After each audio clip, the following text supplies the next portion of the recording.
Ladies and gentlemen, welcome to the show that's all about speaking your truth, sharing your stories, and sparking the conversations that matter most. I'm your host, Rodney W. Collins, and this is the Speak On It Show.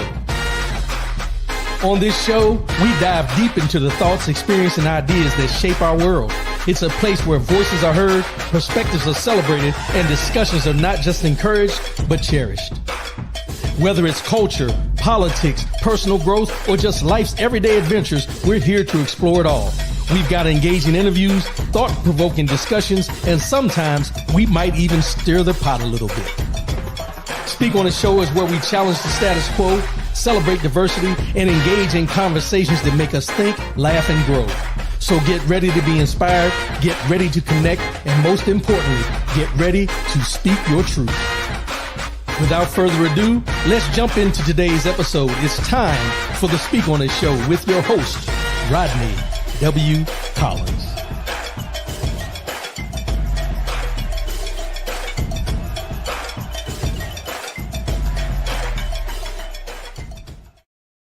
Good morning, good morning, good morning. Welcome, welcome, welcome. I'm Rodney W. Collins. This is the Speak On It Show. First and foremost, giving honor to God who allows me to come at you in this manner on a weekly basis. How's everybody doing out there? I'm excited about this show today. Just remember, every Saturday morning, 10 a.m. Eastern, 7 a.m. Pacific. That's what we do here on the Rodney W. Collins Speak On The Show. Got some good mornings coming in. Brian Hoodie, good morning, my brother. Appreciate you. Thanks for tuning in. Got a good one for y'all this morning. Also a reminder, I think we're spring forward. Setting the clocks forward tonight. Tomorrow night. Or is it tonight? I think it's tonight. Spring forward. Either way, I think it's tonight. Make sure you adjust your clocks accordingly. You don't want to be late for whatever you got to do. If you got to go to church tomorrow, whatever you got going on, make sure you spring forward tonight. I think it's like midnight, but before you go to bed, do your thing. You know, we're going to have longer days. It's about that time, longer days. Getting warm outside, get to enjoy it. Do a little bit more of what we're doing in spite of the turbulence and everything that's going on around us. So I appreciate everybody tuning in this morning, but we're going to jump into the show and go ahead and get this going. What's going on here? It's allergy season too, y'all. So y'all bear with me. All right. So y'all ready? Let's get into this real quick here.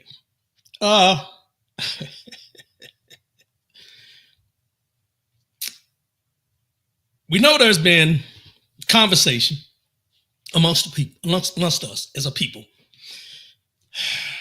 about boycotts. And I want to reiterate what I put up last week, and I want to put it up again this week. Edgar Thomas, good morning. What's happening, my brother? Appreciate it. Thanks for tuning in. And I want to put up this, we talked about it last week, but it kicked off, and I want to make sure we get it right. But it's Target Fast. We're in the process of this Target Fast. I want to take the glass off because I got something to read here. But this is the Pastor Jamal Bryant. We talked about it last week. Doing a Target Fast. It's supposed to be 40 days. 40 days. And this is what the website looks like. And as I said, you can go in there, register. You can also go up there. If you see at the top, it's like a Black Wall Street tracker of businesses and how our dollars are being spent, where we're spending and all those type things. So you can go in there. Also, here is the actual boycott dates. February 28th was the economic boycott. March 7th through the 14th is Amazon as well as Target. Target is running for a total of 40 days. Kicked off yesterday? I think it's yesterday. Yesterday we kicked it off. So you got Amazon boycott 7th through the 14th. Nestle boycott 21st to the 28th. Walmart boycott 7th through the 14th of April. April 18th, economic boycott number 2.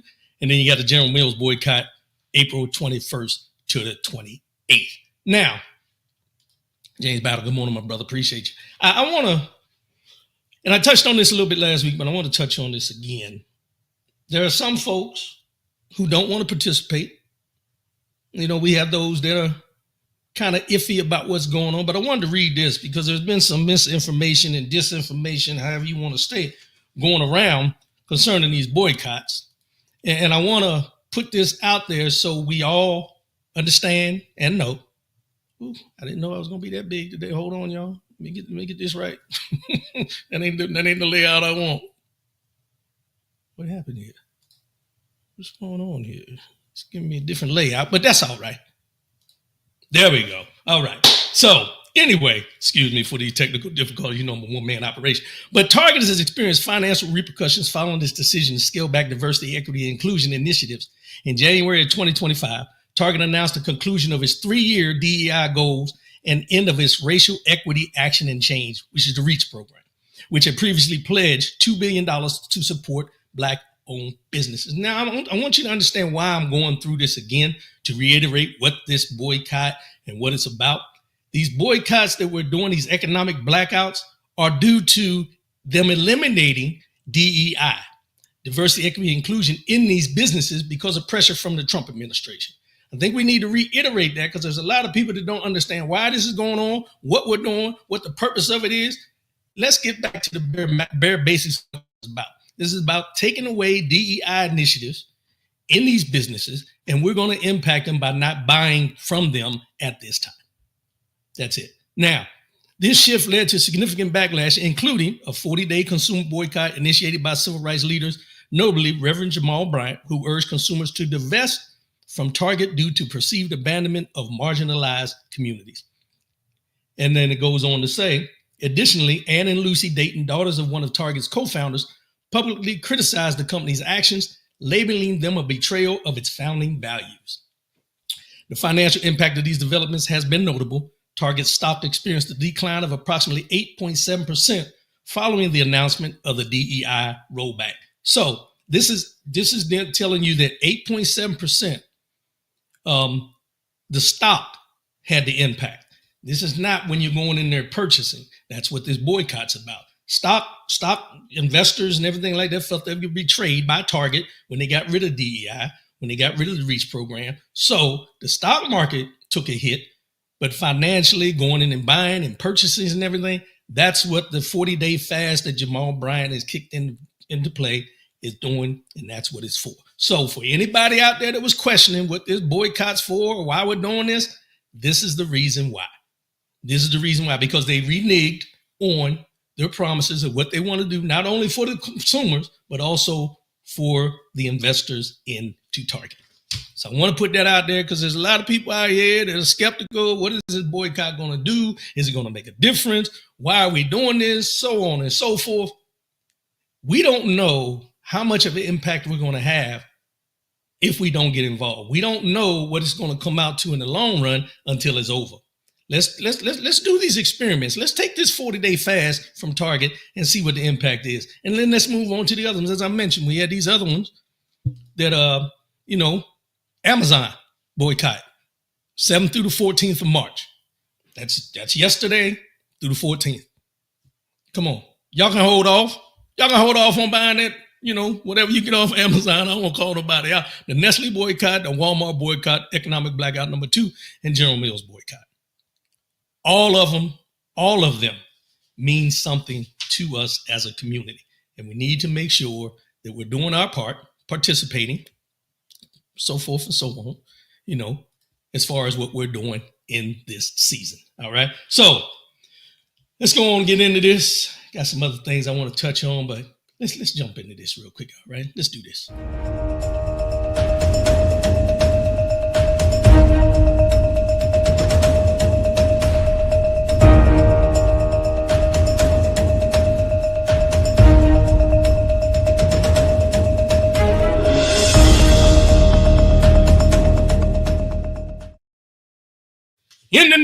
In the news.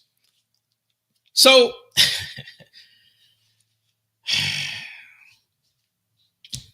this administration, the Trump administration, let's just call it what it is. The Trump administration is putting tariffs, put them on Mexico, put them on Canada, put them on China. Then they pull back and renege.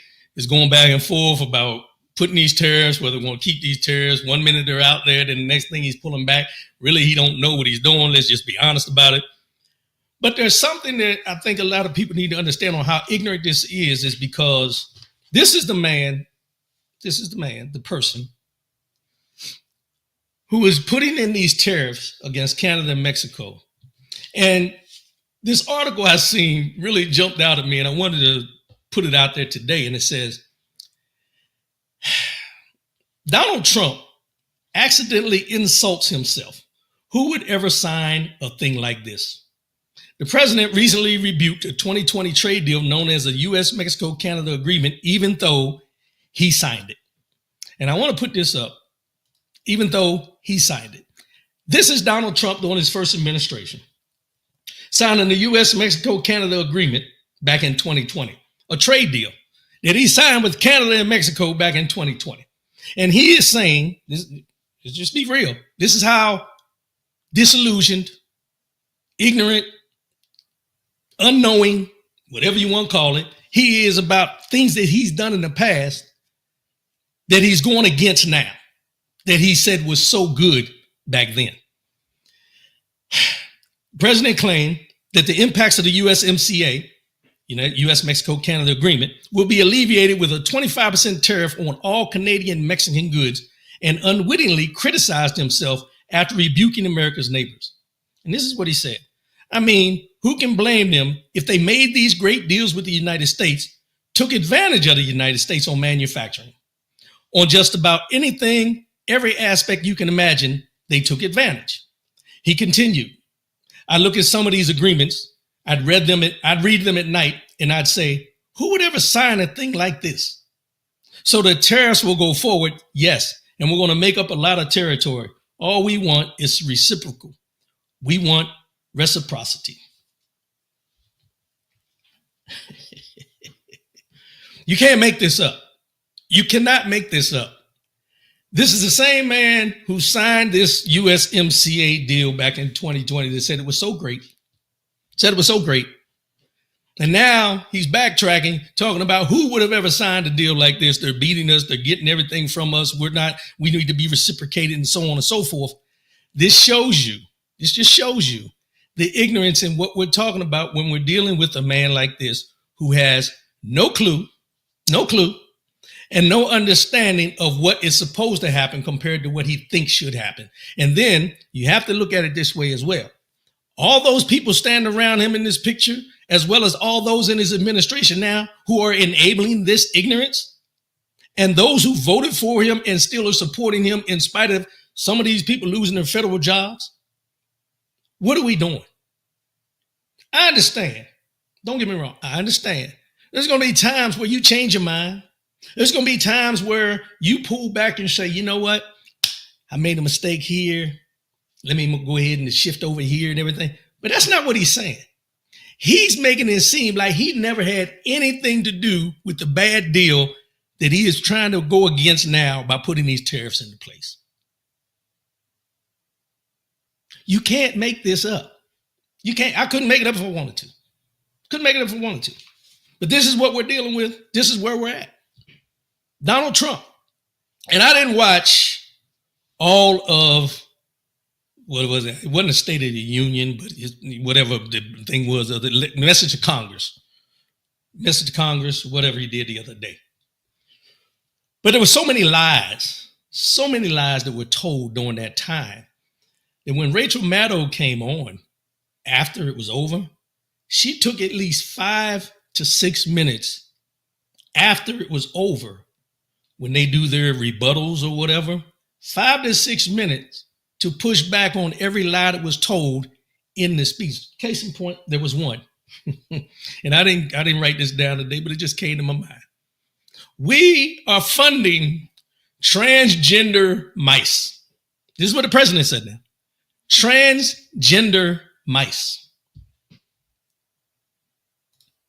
Transgender.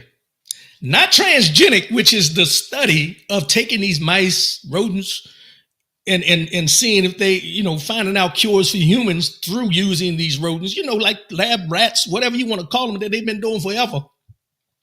But this man stood in the house, on the floor, doing a speech, and said we were funding transgender mice.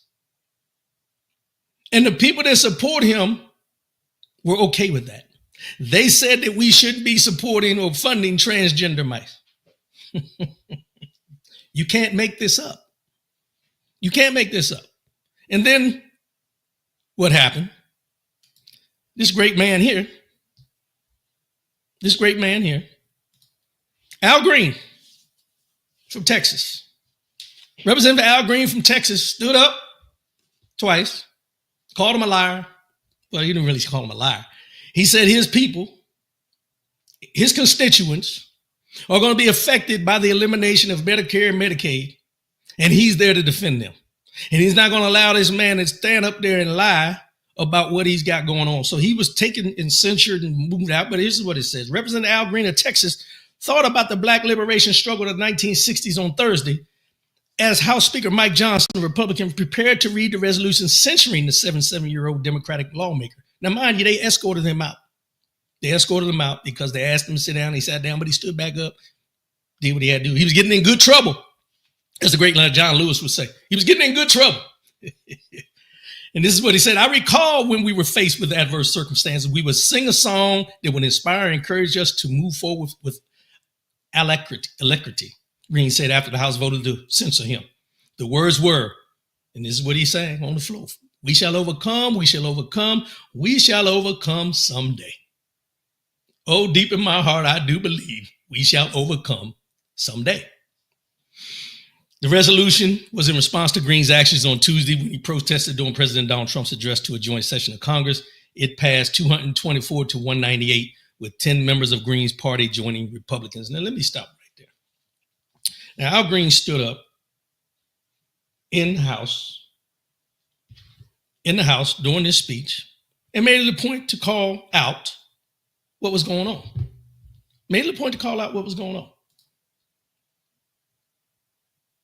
But after the fact, and some other people walked out after him, some other Democrats walked out after him. But after the fact, when this censure vote came to be,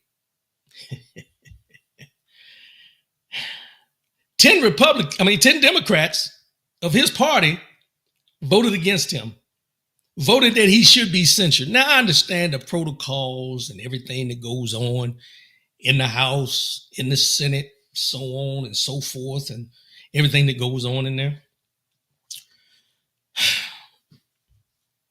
But there's been incidents that have happened on this floor that people weren't escorted out. People weren't censured. I want you to remember a time back in 2009 when President Barack Obama was president. When Barack Obama was president. And he was giving a speech, I think it was State of the Union. And there was a representative named Joe Wilson, and he yelled out, "You lie," while he was giving his speech. They never escorted him out. They never censured him. And I'm not doing a tit for tat. I'm just giving you an example of something because I got to lead into something else in a minute, how delusional things are. He shouted from his seat on the Republican side of the chamber, "You lie," at President Barack Obama at the time.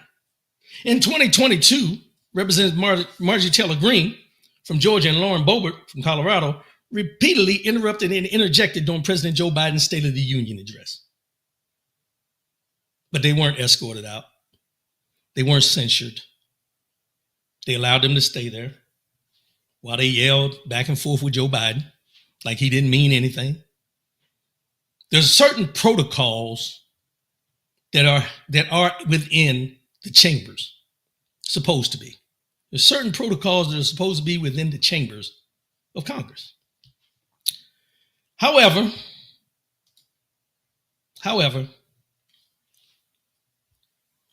I seen this post from a friend of mine. I'm not going to give him no names. I'm not going to put no names out there.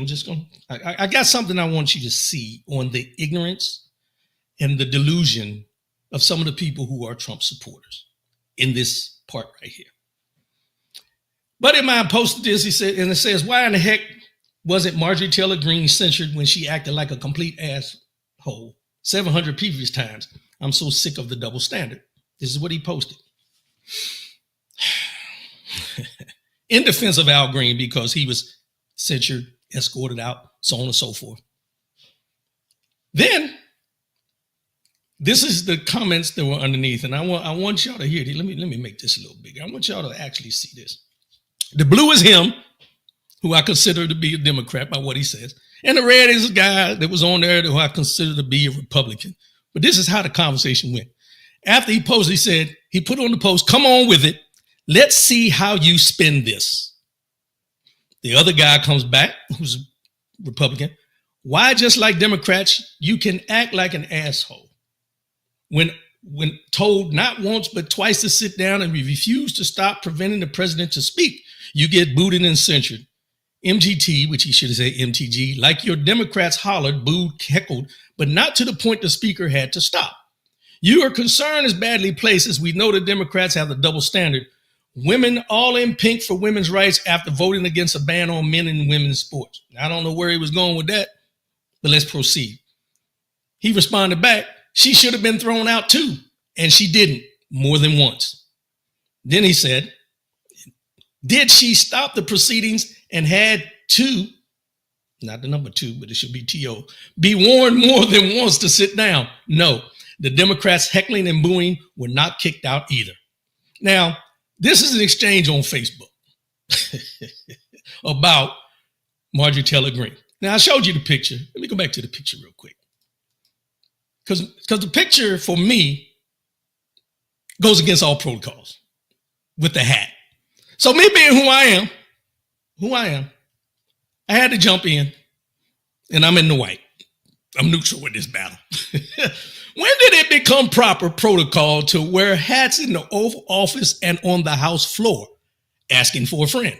The reason I said that is because in the Oval Office, we seen Elon Musk with a hat on in there, and then we see her in the chambers with a hat on. And there's certain protocols that you can't do that, but they're doing it.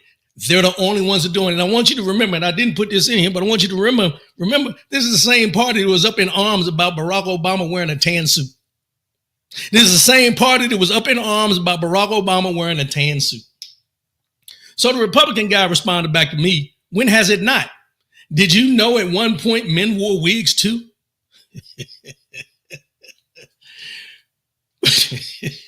So I asked about the hat.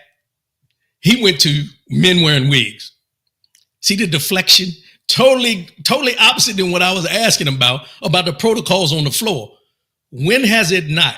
Did you know at one point men wore wigs too? And then the guy I know, he comes back and said, "Wigs and hats are different."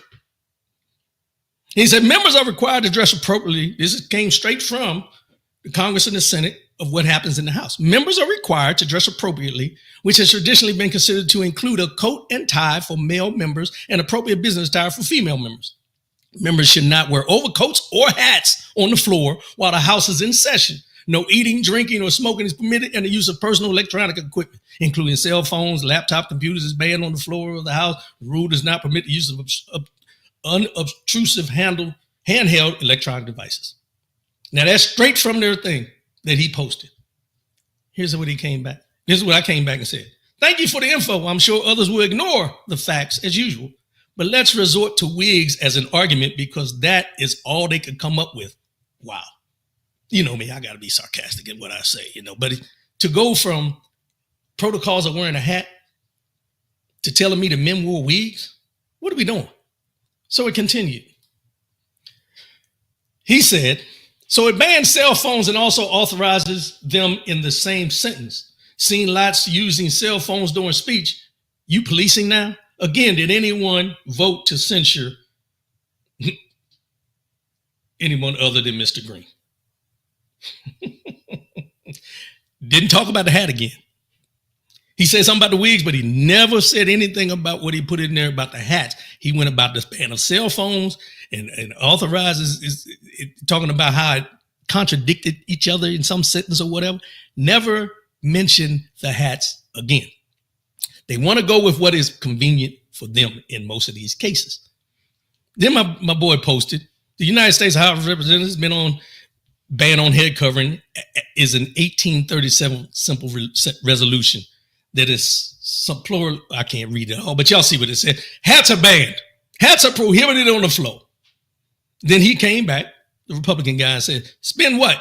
Your party disrupted proceedings of the House as the Speaker read the censure. Did anyone vote to censure MGT?" Should be MTG for the hat. The guy responded back. Barack Obama said, "What are you talking about?" And then he says, if this is supposed to make Democrats look better, it's not working. We'll always remember that 13-year-old boy. Huh? We'll always remember that 13-year-old boy. So I'm assuming, I'm assuming, because you can't make this up. That's a conversation that went on Facebook between two guys who are staunch. One's a Republican, one's a Democrat, I'm assuming, because of what their stance is. But this is the kind of conversations that are going on around us, that people are pushing back on certain things because they support certain things. And then when you call them out, they go to something else, which goes back to what we've always said. And what I'll continue saying is, I'll continue saying it. Why is it that when you ask them, when was America great for everybody? When they talk about MAGA, when was America great for everybody? They can't give you an answer. They can't give you a specific answer, which shows in that email thread Facebook thread that I just showed you. They can't give you an answer because there is no answer. And I forgot this part too. Let's go back to where I was at. This was the next part that they went on. He said, now this is a real easy one. Go ahead and condemn Marjorie Taylor Greene for acting like a lunatic during Biden's State of the Union and tell her that dumbass MAGA hat is forbidden. He comes back and says, were you not the one complaining about us living in the past? At least Marjorie Taylor Greene showed up to the State of the Union. If my representative or senator's not present, I'd be voting for a new one. And then he said, another guy chimed in, who's on there, who I don't know what side he's on. He said, what's wrong with her hat? First Amendment. And my buddies come back and said, boy, please, there are dress codes for members of Congress in the Capitol. What's wrong with her hat? First Amendment. See how they throw that in there so often? First Amendment. She got the First Amendment rights. I wanted to show you the things that I get enjoyment out of at this time when I go back and read these things. And every once in a while, because I like to stir it up a little bit, I'll put a little comment in there. Like I asked, when did hats become normal protocol? It was just a simple question. It was a simple question. It went from asking about hats being normal protocol, or when did it become protocol, to men who wore wigs. What are we doing? This just shows you, and I wanted to show you how these things flip for the narrative of what they want, when they want, and how they want. Anytime anytime they have nothing to rebut. They can't get into name calling because then they might say something that they ain't supposed to say. You know what I'm saying? They might say something they ain't supposed to say. But they get in and they start bringing up other things. Well, what about? That whataboutism. Well, what about? Well, how come? And who? All that comes into play when we talk to some of these people who are staunch Trump supporters. You cannot tell them that what he is doing is bad for the economy. You cannot tell them that federal workers losing their jobs is a bad thing and it's affecting veterans. You cannot tell them that these tariffs are going to impact all of us. You cannot tell them that this man is dismantling everything we know about democracy in this country. You cannot tell them that this man is in Putin has him as a puppet. You cannot tell them that us going against Ukraine affects everyone in Europe as well as here in the United States. You can't tell them that, though. Why? Because they're lost in the sauce. And not only that, and I don't want to say this about all of them, but I'll be honest. They're so concerned, and I want to get into this a little bit later.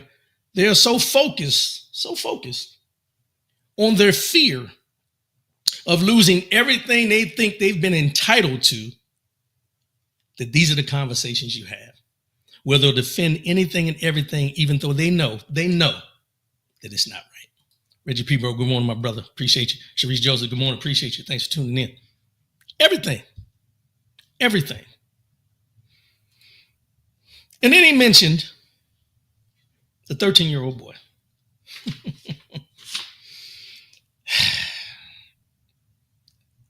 I don't know about you, But I did see the video of the young man who's a cancer survivor. And all he wants to do is be a police officer. Pulls at your heartstrings, understand. But to make this political goes into a whole nother realm. Now, mind you, I say to make this political because I want you to understand something. This young man who's fighting cancer, a young African-American boy fighting cancer, would have and is an afterthought in any of these people's minds. You can say what you want. You can call me out. I don't care. He is an afterthought. He was brought there as a ploy to make it seem as though they're doing anything and everything to help this young man, to help him because he wants to be a police officer. Nah, it's not how it works. This is him with his father.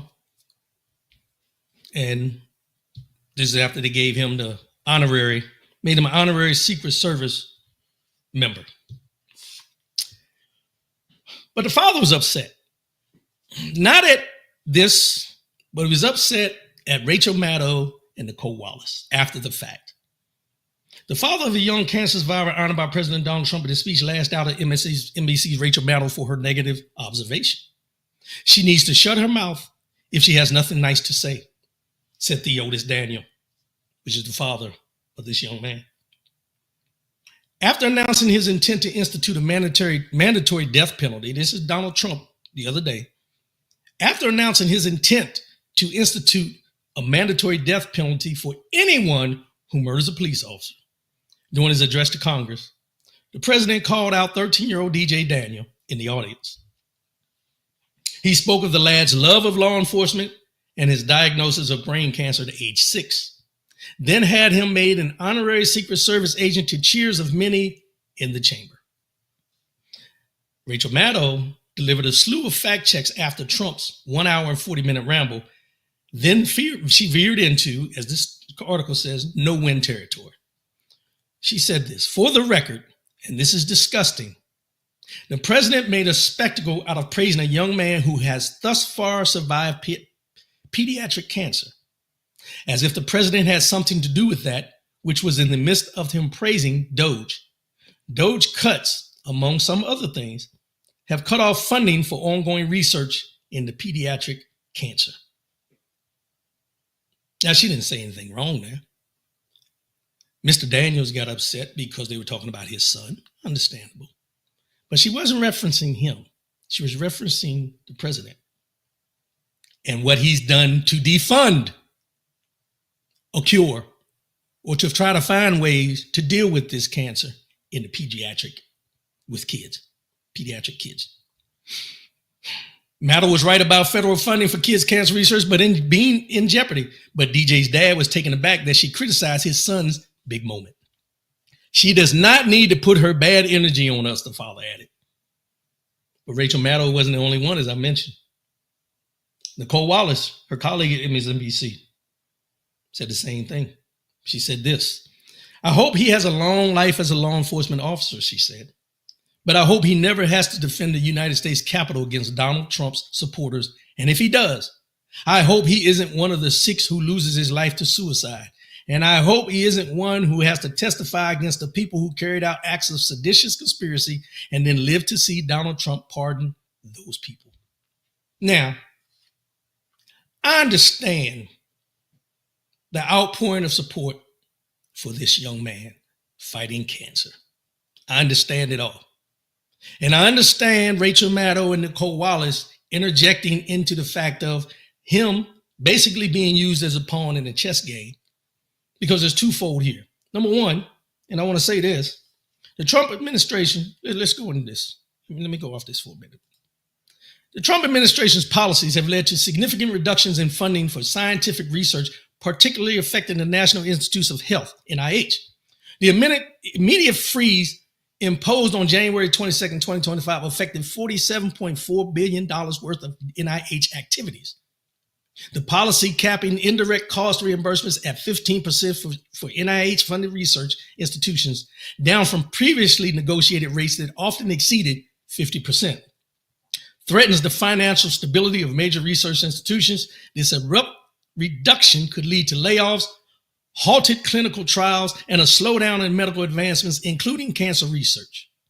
While these cuts were not exclusively, listen to what I'm saying now, while these cuts were not exclusively targeted at pediatric research, the reduction in funding affects all areas of medical research, potentially hindering the advancements in treatments and therapies for children.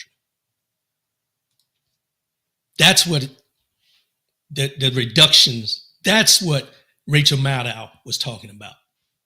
That's what Nicole Wallace, she went to another step about him becoming a police officer and not guarding the Capitol, because if so, he has the potential of having to deal with Trump supporters. That's what she said. Let's just be real. Let's not act like January 6th was a one-off. Let's not act like January 6th was a one-off. We know what these people are capable of if they don't get their way in support of this man. So for what they said, I don't have a problem with it because it's all facts. James Battle, everything Nicole Wallace and Rachel Maddow said was spot on. Yes, it was. The bad part, the only part that I have a problem with is that this young man just wants to live and become a police officer. That's it.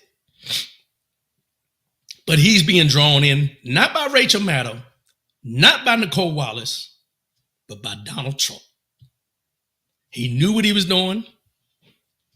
He knew what he was doing, and his intent was exactly what happened to Rachel Maddow and Nicole Wallace. The pushback. Why? Not because anything they said was wrong, but the simple fact that you're talking about a 13-year-old cancer survivor who just wants to be a police officer. That's it. That's it. That's all this has to do with. But when you're dealing with Donald Trump, see, then it becomes a whole nother conversation, because this man and his team use these people as pawns in the chess game. And I didn't even bring in the fact. Didn't even bring the fact. This is a young black man, young African-American boy, 13 years old, that wants to be a police officer. And they chose to highlight him. Think about that.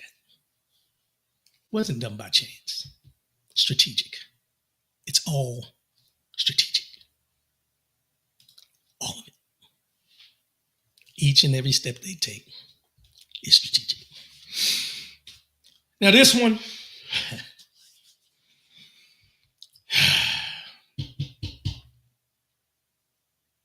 I'm not sure how to feel about this. We all remember how we felt when we seen George Floyd murdered at the hand of a police officer, Derek Chauvin.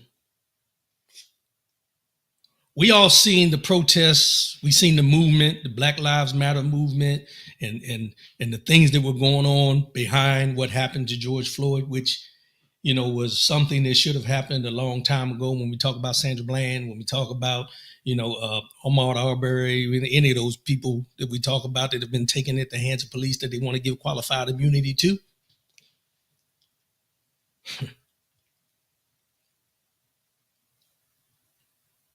But this here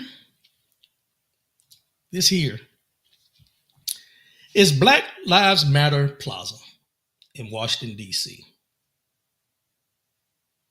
Mayor Muriel Bowser of Washington, D.C.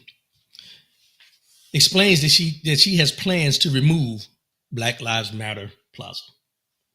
The mural, rename the street, everything.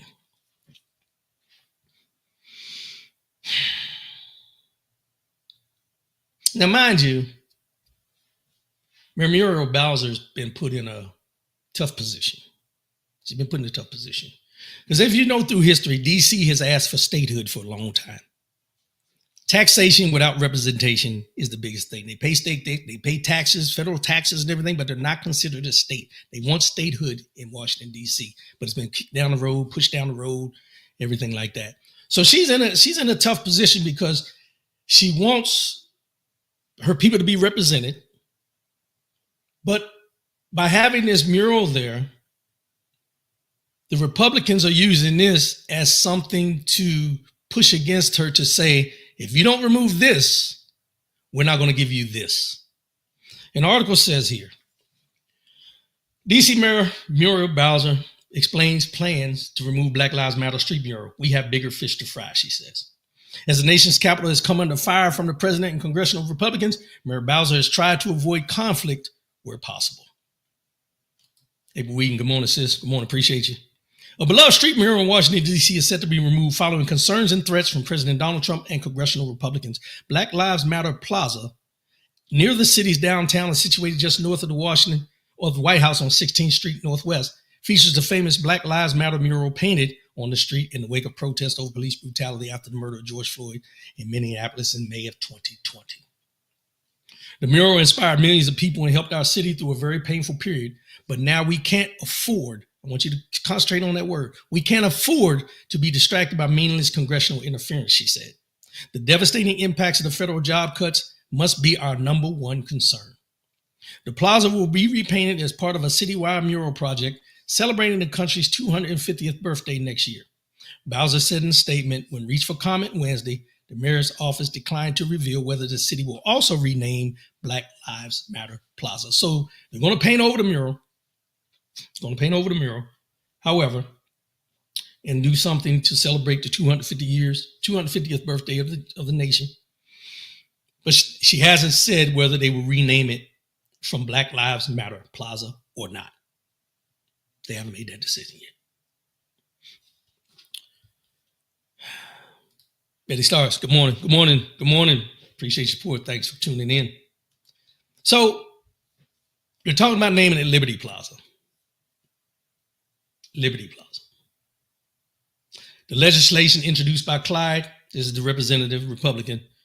This is how they have her in a chokehold, technically. The legislation introduced by Clyde threatens to withhold transportation funding unless the city removes the Black Lives Matter lettering from the street, renames the intersection to Liberty Plaza, and removes any mention of Black Lives Matter from the city's websites and official documents.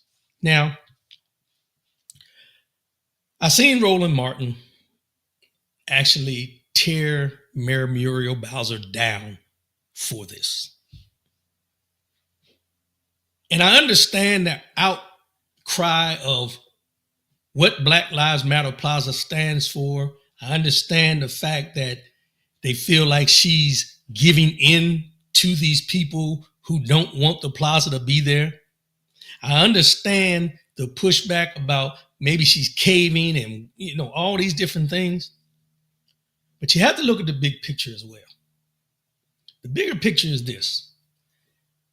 When they start threatening to take government funding, allocated funding from the federal government that's supposed to come down to Washington, D.C., which also, let's put this in here, they've also talked about putting Washington, D.C. back under the jurisdiction of the White House.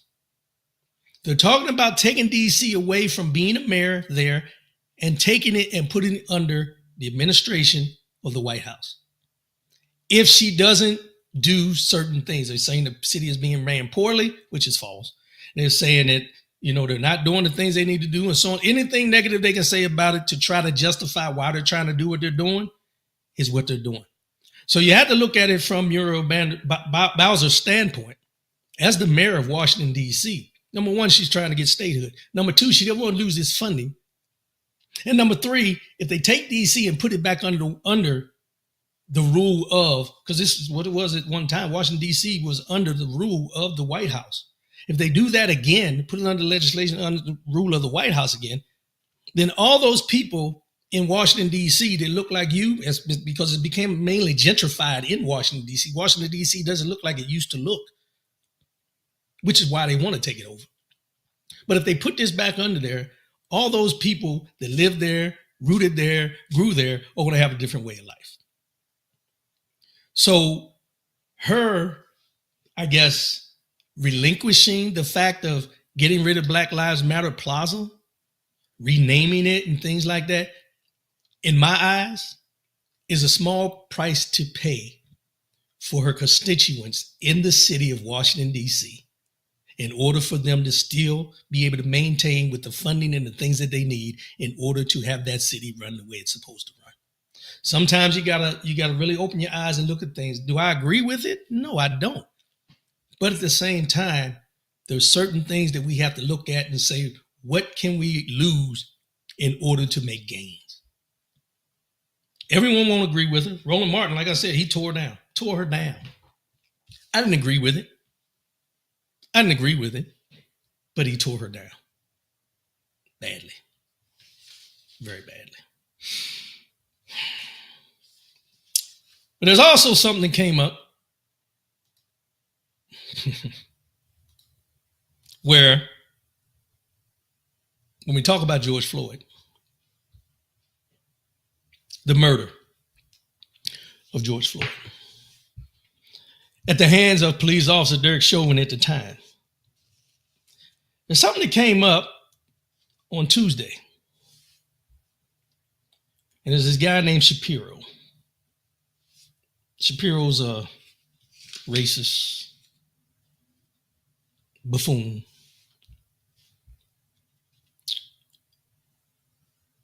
But he brought up,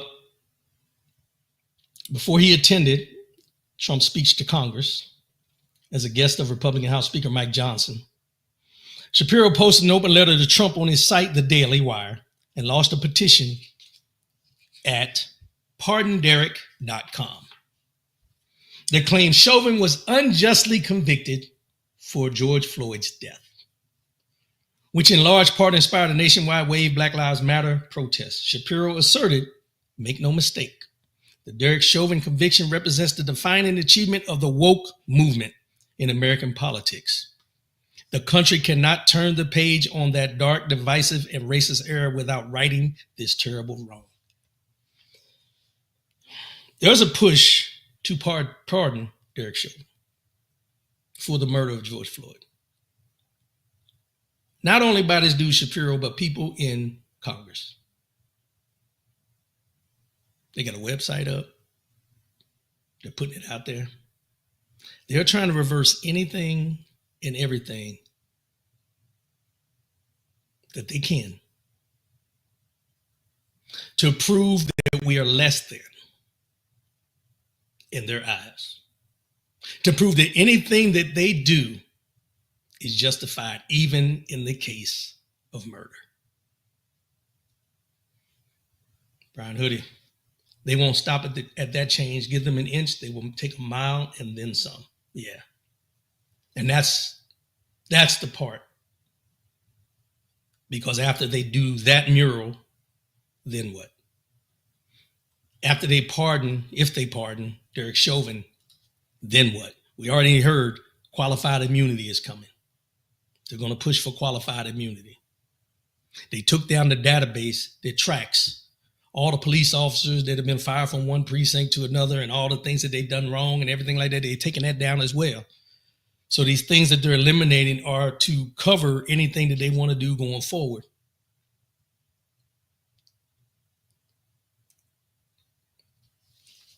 I will say it this way. Anyone, I don't care what color you are, I don't care what side of the aisle you sit on, I don't care. But anyone at this point who doesn't see what is going on in this country by these people, you choose not to see it. It's not the fact that you don't see it. You choose to ignore it. You choose to ignore it. Why? Because it's not affecting you. I seen somebody the other day on one of these posts, and she was crying. Had her MAGA hat on, Trump supporter, crying. And her comment said this: I lost my federal job. Why did you fire me? I'm not DEI. I lost my job? Why did you fire me? I am not DEI. What does DEI stand for again? Diversity, equity, inclusion, right? No. DEI stands for I'm not black. DEI stands for I'm not an immigrant. DEI stands for anything other than white at this time. When most people don't realize, and she probably don't realize unless she goes back and reads and probably don't want to know, but as a white woman, she benefited from DEI probably more than a black woman or a black man. This is where we're at right now. When we're talking about the boycotts, we're talking about these things. This is the thing. And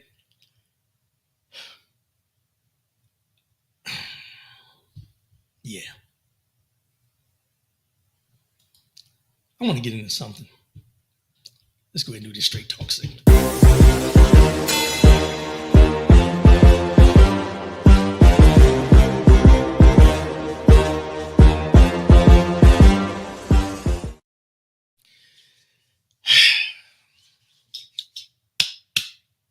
Y'all bear with me on this one,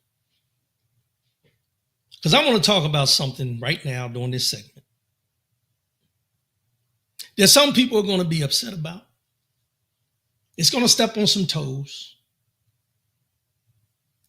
It's going to get me in the category again of being a race beta, being a racist, all the things included.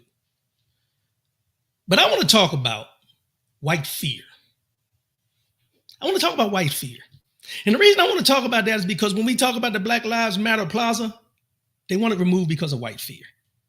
When we talk about them releasing Derek Chauvin from jail for murder of a black man, we're talking about white fear.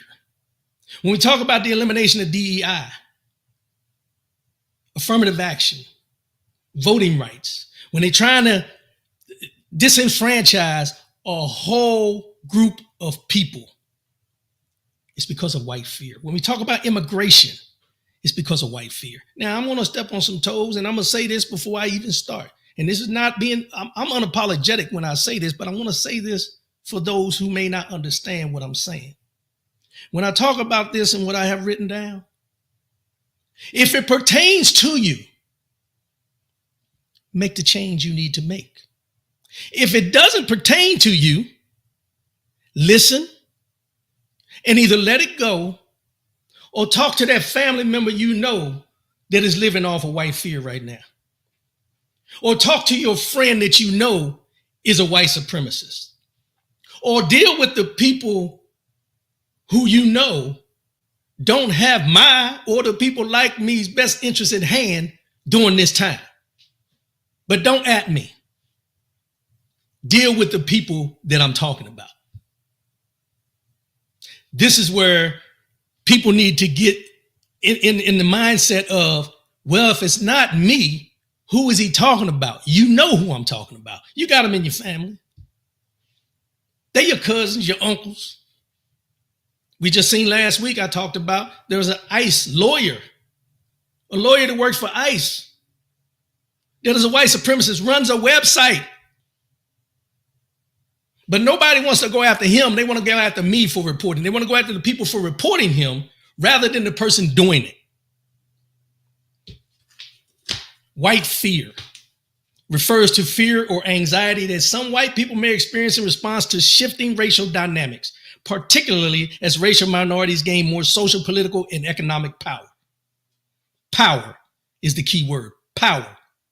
This fear can manifest in different ways, such as fear of losing privilege or status, changes in societal structures, or fear of the unknown and unfamiliar aspects of racial and cultural diversity. It can also be seen in reactions to social movements like Black Lives Matter, diversity initiatives, or demographic shifts in certain regions. In some cases, it's tied to perceptions of threat or hostility that may arise from deeper insecurities about race, identity, and social change. Understanding white fear often involves exploring the historical and systemic power structures that contribute to these fears and how they might be addressed in a society striving for equality and inclusion. See, they don't want to hear this because it comes down to the fact of when you feel that you've been superior for so long and you feel that you're starting to lose your power, then you start attacking initiatives that not caused you to lose power, but started to allow power to those who you wanted to stay powerless.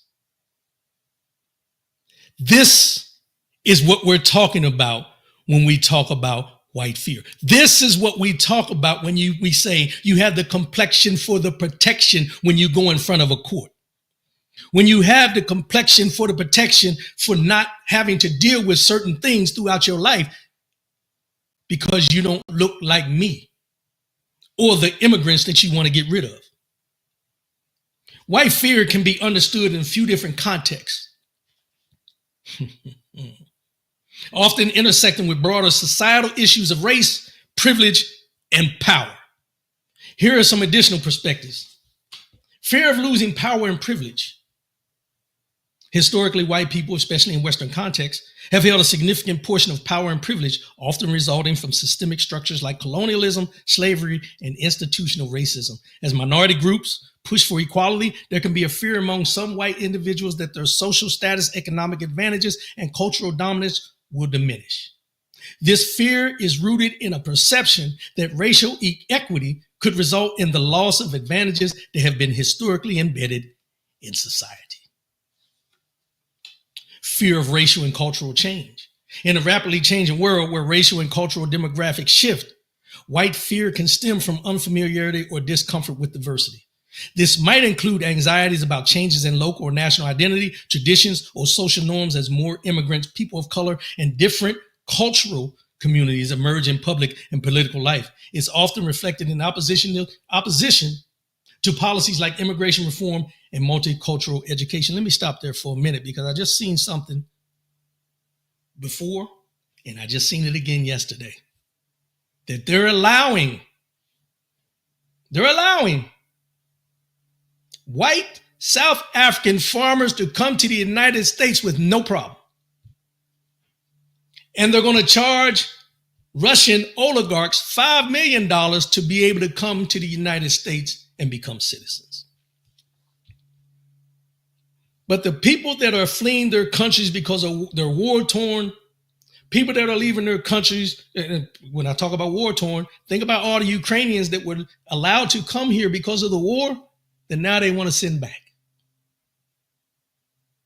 Because Zelensky stood up to this administration.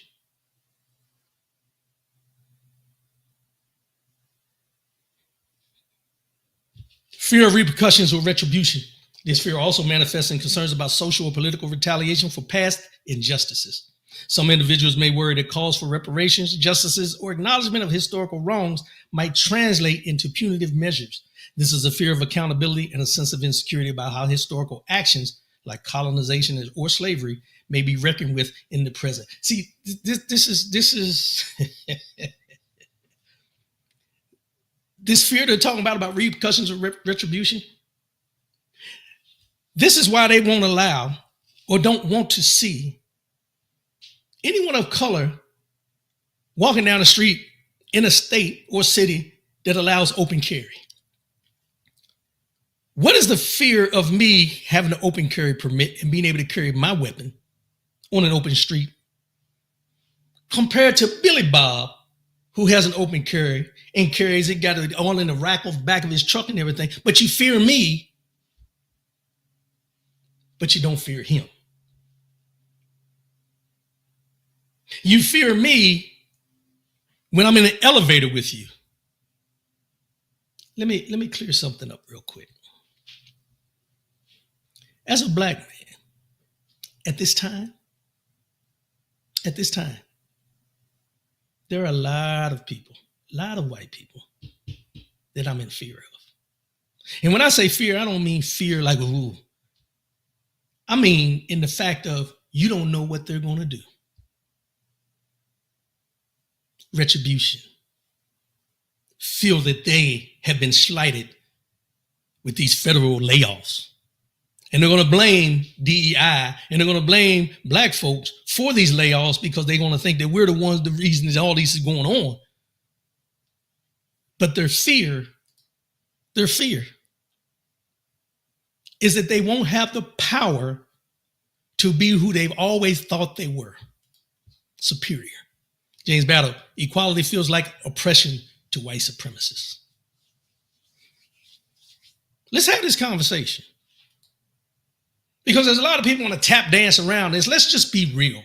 White fear is the reason we're here right now. And as I said, you can get mad at me, you can at me or whatever. Be mad at me if you want to. But you should be mad at those people who thought that they were better than everybody else just because of their lack of melanin content. But you're mad, you're scared. You're scared of us if we get a weapon. You're scared of us because here's the thing about fear. Here's what I know about fear. Most of the time when you fear something, it's because you're worried about someone you did wrong to doing the same wrong to you. That's where the fear comes in. That's where the fear comes in. Projection of negative stereotypes. White fear can sometimes be rooted in projections of negative stereotypes about people of color. These fears can be fueled by media, politicians, and social narratives that portray marginalized communities as violent, threatening, or undeserving of power. These negative portrayals can exaggerate a sense of danger or threat, even when it doesn't align with reality. Fear of losing identity. As social movements emphasize racial justice and inclusion, some white people may feel their own racial identity is threatened. They might feel as though the acknowledgement of other racial identities, particularly those that have historically been oppressed, might diminish their own experiences or identity. For example, some might feel that efforts to elevate the voices and experience of marginalized groups could inadvertently erase or overshadow their own. Let me read that again. For example, some might feel that efforts to elevate the voices and experiences of marginalized groups could inadvertently erase or overshadow their own. Let's go into that. See, when you talk about them taking books off shelves, that's the fear. When you're talking about getting rid of Black History Month or trying to eliminate the Tuskegee Airmen, which they redid after the fact because there was an outpouring of upset people, that's the fear. When you talk about how they're trying to move these people out of these ranks, Charles C.Q. Brown, that's only the second to ever serve in that position. Let's get rid of him. The woman that was over the Navy, she was a white woman, but she was a woman. Let's get rid of her. All these things are done to eliminate any historical impacts we've had. Eliminating the history of what advances we've made because they feel that they may lose if people know how these things came about, the marches, the rallies, Black Lives Matter, Civil Rights Movement, the Black Panthers, all these things that stood for what we were fighting for at one time, they don't want their great-grandchildren to see. They don't want their great-grandchildren to know about. These are the things that they're trying to erase. And the reason they're trying to erase it is because they fear losing their identity. Fear of social rejection or guilt. White fear can also be driven by concerns over being accused of racism or being called out for one's own racial biases. There's a fear of being labeled racist for expressing certain views, even if those views are perceived as conversations about, even as innocent or non-threatening, This fear can lead to defensiveness or withdrawal from conversations about race and privilege, making it harder to engage in open dialogue about these important topics. James Battle, white supremacists are afraid to compete on an equal playing field. That's why they want to abolish DEI programs. They feel like they are entitled to an advantage. As we've said on here many times, and I'll continue saying, African-American black women are the most educated demographic in the world. In the world. And they want to minimize their input, their impact, where they sit as much as possible. Why? Because if you look at, and I want you to think about this, when you look at most of these people who call themselves, that wear the MAGA hats and are out there, Trump supporters and everything, I wish someone would do, one of these interviewers, would do an analysis on their education level. Do an analysis on their education level, because here's what I'm trying to get across to you. The most staunch supporters of these things that are going on, most, and I seen this on a survey, so don't at me, I'm telling you what I read. Most only have a high school education. And they look at this man in this position that he's going to be the savior to save their whiteness. To save their whiteness against being overtaken by descendants of slaves, by people who never were born here. It's called what they call immigrants, and so on and so forth. But there's a South African with your same skin tone that is doing all the damage to your own as well as mine. And you're okay with that, because you look at them as collateral damage. They are collateral damage at this time for the overall point of what you're trying to do. Economic and political anxiety. As more people of color enter positions of power, wealth, and influence, some white individuals might fear the redistribution of resources. This can include concerns over job competition, political influence, or access to opportunities, especially in industries or areas where marginalized groups have historically been underrepresented. While this fear is real for some, it's also important to note that not all white people experience it the same way. Many actively work towards dismantling systems of oppression and are allies in the fight for racial justice. Moreover, confronting and understanding white fear can be part of an essential conversation about creating a more equitable and inclusive society. Addressing this fear through education, empathy, and collaboration is key to moving forward in a way that benefits everyone.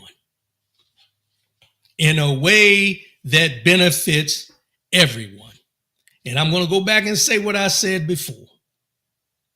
When I talk about white fear today, and any day going forward, or anything I've ever reported on that deals with racial inequities or inequality in this country by people that are being oppressed, and where white people think they're losing their power over this country and so on and so forth. If it fits, make the adjustments. If you're not the one who is about white supremacy and you're totally against it, and you're not one of those people that say, I got black friends or any of those type things, if you're that person, then this conversation is not specifically for you, but it is for you to take action against those that you know this conversation is about.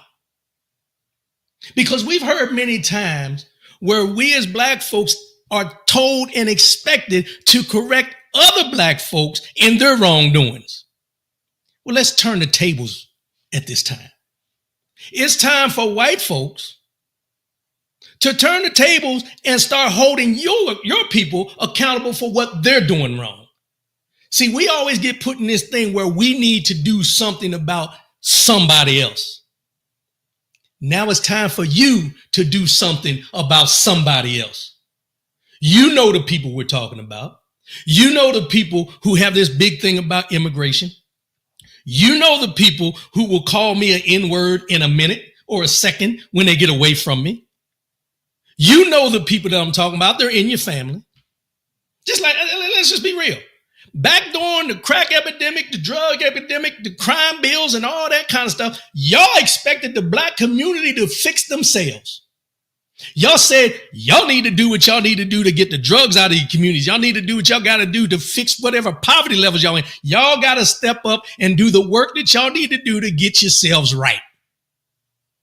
Well, now I'm telling you, it's time for you to step out on faith or whatever you need to step out on and tell those people that you know are white supremacists, those people that you know have racism in their hearts, those people that can't stand somebody look like me to come on here on Saturday mornings and speak the truth.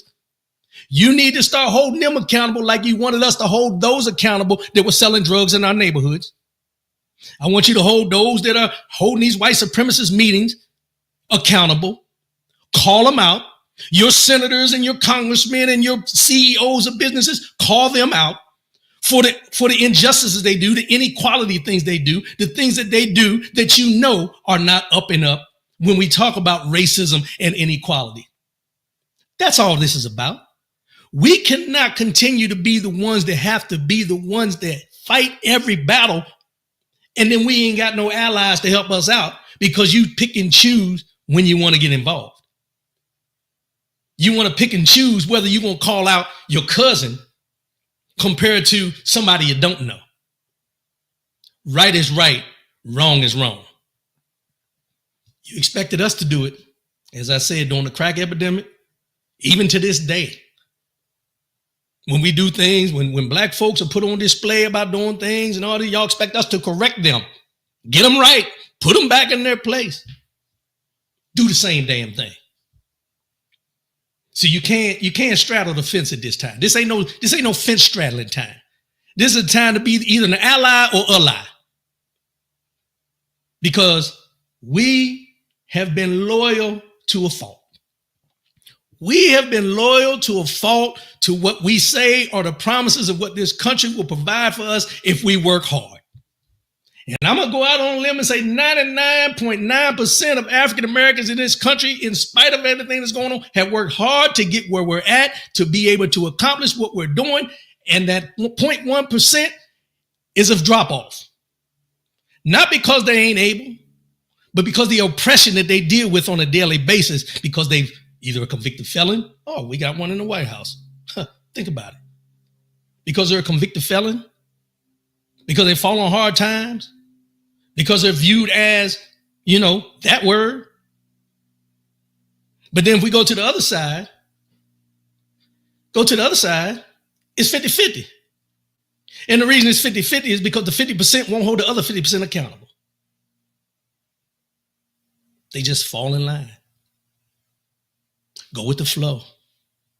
It's not affecting me. Why did I get fired? I'm not a DEI hire. But I'm going to leave that alone for today. I appreciate everybody tuning in. Thank y'all for the support. I'll be back again next week, and we're going to continue this conversation about what's going on in this country, how we need to be fighting back other than the boycotts, and call out what we need to call out, because if we stay quiet about these things, nothing will change.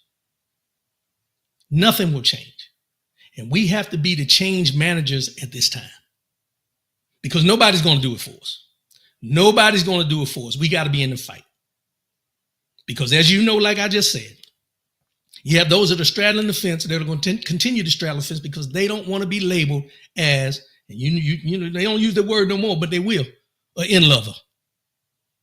You ain't heard it in a while, but it's there. It's there, an in lover. They don't want to be portrayed in that light at this time, being on the front lines. Certain people, as I said, if it pertains to you, make the change. If it don't pertain to you, change the ones you know need to be changed. That's it. That's it. Ain't no use in getting all up in the arms and say, "Oh, he's talking about white people." You ain't care when they were talking about black people. You ain't care when they were talking about black people. Right, wrong, or indifferent. You didn't correct them. So if you're going to at me. I'm easy to find. But understand this. If you decide to at me, if you decide to come at me, come with facts, not emotions. Come with what you know to be true. Let me know what you're doing. Otherwise, keep that app for somebody else. I ain't got time for it. Appreciate y'all tuning in. I'll be back again next week, 10 a.m. Eastern, 7 a.m. Pacific. Rodney W. Collins channel on YouTube and Facebook. Subscribe, like, share, do what you do with everybody else. And we'll be back again next week. And I'm out. As I always say before I sign off, love yourself, love one another, keep your head up, and most definitely keep your faith in God. God is in control, but we got work to do. I love y'all, and I'm out. Peace.